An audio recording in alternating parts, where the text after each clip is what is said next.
नमस्कार दोस्तों, सुधा ब्लॉग में आपका स्वागत है। दोस्तों, आप लोग कैसे हैं? आशा करती हूँ कि आप लोग भी स्वस्थ और प्रसन्न होंगे और अपनी लाइफ अच्छे से एंजॉय कर रहे होंगे। चलिए दोस्तों, रेसिपी बनाना आज मैंने मंचूरियन बनाया है, जो कि मैंने पोहा और रवा से बनाया है। आशा करती हूँ कि आप लोगों को ज़रूर पसंद आएगा। दोस्तों, ये बहुत अच्छा और टेस्टी बना है। इसके लिए दोस्तों मैंने थोड़ा सा पोहा ले लिया है, जैसा कि आप देख रहे हैं। इस पोहा को मैंने 2-3 पानी धो करके थोड़ी देर के लिए रेस्ट पर रख दिया है। अब देखिए, मैंने अच्छी तरह इसको धो लिया है और सारा डस्ट निकाल के थोड़ी देर के लिए रेस्ट पर रख दिया है दोस्तों। अब जबकि पोहा अच्छी तरह से फूल जाएगा तो सूख जाएगा, और उसके बाद मैं इसमें थोड़ा सा रवा मिलाऊंगी। अब थोड़ी देर रेस्ट करने के बाद दोस्तों देखिए, पोहा एकदम अच्छा हो गया है, एकदम एक एक दाना सूख के अलग हो गया है। अब मैंने इसमें 2 चम्मच के करीब रवा मिलाया है। दोस्तों, अभी मैंने बहुत थोड़ा रवा मिलाया है। इसके बाद मैं बाद में भी 2 चम्मच रवा मिलाऊंगी, क्योंकि अभी जो रवा मैंने मिलाया है, अभी जब मैं इसकी बैटर तैयार हो जाएगा तो मुझे ऐसा लगेगा कि रवा कुछ कम है, तो मैं फिर थोड़ा सा रवा बाद में डालूंगी। अब मैं, चूँकि ये रवा है तो इसको भी फूलने की ज़रूरत है, फूलना ज़रूरी है रवा का, तो ये पानी सोख कर लेगा और थोड़ी देर में अभी फूल जाएगा। अब देखिए, जब रवा और पोहा दोनों चीज़ अच्छी तरह फूल गया है तो मैंने इसको मिक्सी में डाल करके थोड़ी सी ग्राइंड कर लिया है। दोस्तों, ग्राइंड सिर्फ इसलिए किया है कि वो एक स्मूथ बैटर बन जाए, एकदम बढ़िया से मिक्स हो जाए। बस 1-2 बार ही चलाना है, और चलाने के बाद देखिए, मुझे लगा है कि अभी रवा थोड़ा कम है, तो मैंने 1 चम्मच के करीब रवा और डाल दिया है। अब इतनी चीज़ डालने के बाद दोस्तों फिर से मैंने उसको मिक्सी को चला दिया है। अब देखिए, अच्छी तरह चल गया है मिक्सी। अब मैं इसको बाउल में निकाल लूँगी, और निकालने के बाद दोस्तों इसको जो है, मैं इसमें सिर्फ ज़्यादा मसालों का यूज नहीं करूँगी, क्योंकि चूँकि ये मंचूरियन बनाना है तो मसालों की इसमें ज़रूरत नहीं है। पिसी हुई काली मिर्च और थोड़ा सा नमक मैंने डाला है। अगर आपको स्पाइसी खाना है तो आप रेड चिली भी डाल सकते हैं, लेकिन मैंने ज़्यादा मसाले नहीं डाले हैं, सिर्फ काली मिर्च पाउडर और नमक ही इसमें डाला है। अब इसको भी दोस्तों मैंने थोड़ी सी रेस्ट पर इसलिए रख दिया है, क्योंकि दोबारा मैंने इसमें रवा डाला था, तो रवा को थोड़ा सा फूलने के लिए ज़रूरत पड़ती है। अब ये देखिए, अच्छी तरह ये फूल गया है, और देखिए इसका गोला भी बहुत अच्छी तरह बन रहा है। मैं जल्दी जल्दी इसको बना कर रख रही हूँ। ये बैटर एकदम अच्छा बना है दोस्तों, लेकिन चूँकि ये पोहा और रवा है तो हाथ में चिपकता है थोड़ा सा, तो इसके लिए मैं ऑयल लगा ले रही हूँ हाथ में। तो ऑयल लगाने के बाद ये आराम से बन जाता है, इसमें कोई प्रॉब्लम नहीं आती है।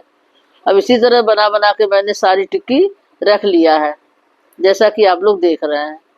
दोस्तों, अगर आपको हमारा वीडियो रेसिपी ज़रा भी अच्छा लगे तो प्लीज़ दोस्तों लाइक शेयर करिएगा और सब्सक्राइब भी ज़रूर कीजिएगा। अब दोस्तों देखिए, मैंने इसको थोड़ा सा मशरूम का शेप देने के लिए एक ढक्कन का इस्तेमाल किया है, और उससे मैंने प्रेस कर लिया है सारी टिक्कियों के ऊपर। अब दोस्तों देखिए, मैंने इसको भाप पर पका लिया है। स्टीमर में मैंने देखिए रख करके इसको भाप पर पका लिया है। ये भाप पर जो है बहुत अच्छी तरह पक गया है, और मैं इसको थोड़ा ठंडा करके प्लेट में पलट दूंगी। और अब ये एकदम एक एक अलग अलग हो गया है, क्योंकि मैंने स्टीमर में तेल लगाया था, तो इसलिए ये आराम से निकल गया है। और दोस्तों, ये बहुत ही सॉफ्ट बना है, इसके अंदर एकदम ठोस नहीं है, और बहुत अच्छा एकदम फ्लफी बना है। अब मैं देखिए कढ़ाई में, फ्राई पैन में मैंने तेल डाला है, उसमें शिमला मिर्च और कटा हुआ प्याज और टमाटर मैं डाल के फ्राई कर रही हूँ, जैसा कि आप लोग देख रहे हैं। जैसे मंचूरियन में किया जाता है वैसा ही सेम टू सेम मैं बना रही हूँ। अब चूँकि टमाटर, प्याज और शिमला मिर्च अच्छी तरह फ्राई हो गया है, तो मैं उसमें मैदे का घोल, 2 चम्मच मैदे को पानी में घोल करके मैं उसमें डालूंगी, जैसा कि मंचूरियन में घोल बना के डाला जाता है। क्योंकि अगर मैदे का घोल नहीं डालेंगे हम लोग तो उसकी जो ग्रेवी है वो अच्छी और गाढ़ी नहीं बनेगी, इसलिए उसको हमें मैदे को डालना भी ज़रूरी है। अब मैं थोड़ा सा सोया सॉस डाल रही हूँ। जितनी चीज़ें मंचूरियन में पड़ती है उतनी ही चीज़ें दोस्तों मुझे इसमें डालना है। अब मैंने इसमें सोया सॉस डाल दिया है, और उसको थोड़ा सा मैं चला दूंगी, क्योंकि जो सोया सॉस है उसका थोड़ा सा स्मेल आता है, तो अगर आप उसको थोड़ा सा भून देंगे तो उसका स्मेल जो है वो चला जाता है। अब देखिए, मैं इसमें टमाटो केचप डाल रही हूँ, जैसा कि आप देख रहे हैं। ये सब चीज़ें दोस्तों आप अपने टेस्ट के अकॉर्डिंग डाल सकते हैं, मान लीजिए कि आपको ज़्यादा ही स्पाइसी खाना है तो चिली सॉस ज़्यादा डाल दीजिए, या टोमेटो केचप आपको मीठा खाना है तो ज़्यादा डाल दीजिए। अब 1 चम्मच मैंने विनेगर भी डाला है। अब सारी चीज़ों को डाल करके मैं अच्छी तरह से भून लूँगी। जैसा कि आप देख रहे हैं, मैं उसको अच्छी तरह से मिक्स करके भून लूँगी।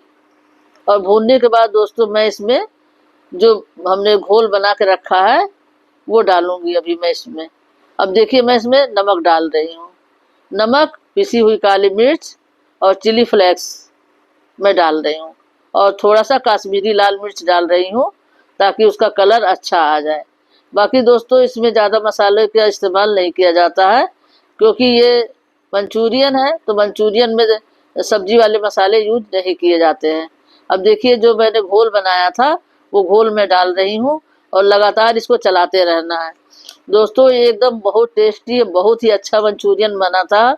आशा करती हूँ कि आप लोग को ज़रूर पसंद आएगा और आप लोग इस तरह एक बार ज़रूर ट्राई करिएगा बना करके।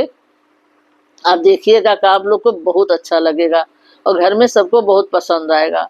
अब दोस्तों देखिए ये अगर आप नाश्ते में इसको बना देते हैं तो 1-1 प्लेट सब लोग खा लेंगे और पेट भी भर जाएगा, और चूँकि ये टेस्टी भी है तो स्पाइसी आपको अपने टेस्ट के अकॉर्डिंग बना लेना है।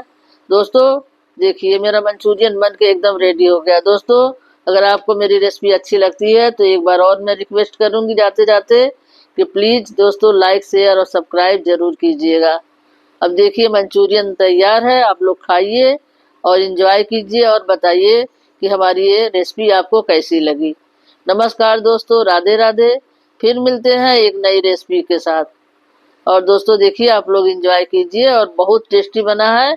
आप लोग एक बार ज़रूर बनाकर ट्राई करिएगा। नमस्ते दोस्तों, राधे राधे।